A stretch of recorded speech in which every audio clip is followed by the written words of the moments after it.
السلام علیکم ورحمۃ اللہ وبرکاتہ۔ آج کل لوگوں کو ہمیشہ اس بات کی شکایت رہتی ہے،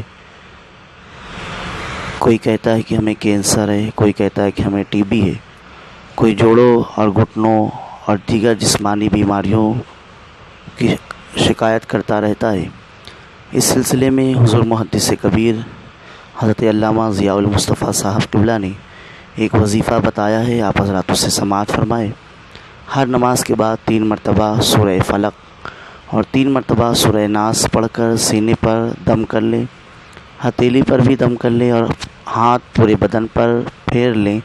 اس عمل سے کینسر، ٹی بی، جوڑوں، گھٹنوں اور دوسری اس طرح کی جسمانی بیماریوں سے حفاظت اور شفا ملتی رہتی ہے۔ اللہ تبارک و تعالی تمام مومنین کو اس طرح کی بیماریوں سے شفائے کامل عطا فرمائے۔